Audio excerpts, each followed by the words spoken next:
Hey guys, this is Chris with Rekkid Talk. This is yet another episode of 5 records done in 5 minutes.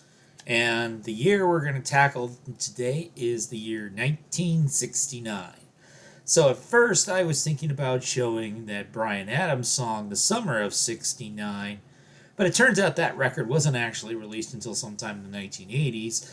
And so to actually show records from 1969, we have to dig up some really, really old records because that was like 55 years ago. Because 1969, man, if you were born in 1969, you're rapidly reaching old fart standing. So, of course, I was born in the summer of 69 just outside Chicago.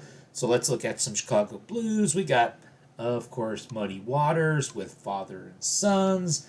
I don't have a lot of blues. I can't do the blues tag, but I mean, I got this record, and you've got Otis Spann and Bloomfield and Butterfield, and a guy named Donald Duck Dunn and Buddy Miles. And so when I feel like listening to the blues, which isn't a ton, but I've got this, so I can listen to this.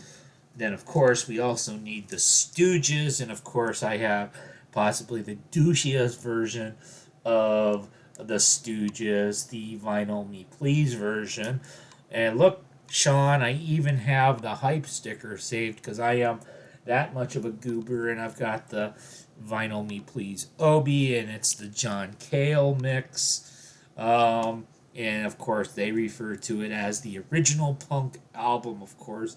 That'd be the original proto punk album, except for garagey stuff from even earlier that you might call proto punk as well, because proto anything is just made up because they are just putting out music that's had a lot of power and emotion because that's what they felt like doing. And then, of course, what's the most predictable possible record I could show for the year 1969 will be Led Zeppelin 2. And you can see I obviously don't have an OG because it's already marked as a gold record award winner. And because I know all you Dead Wax dorks want to search in the Dead Wax for the RL, trust me, it's not there. There's an interesting story. So I actually bought this record online, and it was the one and only one record I've ever bought online that got shipped in one of those bubble mailers without being shipped in like a proper mailer, proper cardboard box, not even a flimsy Vinyl Me Please cardboard box. Somehow I got it unscathed. It was really lucky. I saw my mailman a couple days later, and he was like, "Oh my God, is that record actually okay?" And I said, "Yeah." And he's like, "Wow." When I saw it packaged like that, I just couldn't believe it. So, then, of course, because a lot of my music from the 60s and the 70s is on the little record format, let's show you some little records, like some little funk records, like Ian Funky Now Part 1 by James Brown on the King label, a James Brown production. And of course, what's on the other side? Well, it's Ian Funky Now Part 2, because, I mean, there was so much funk, you couldn't get it all on one side, but you can get it on two sides. And so that's, of course, very, very cool.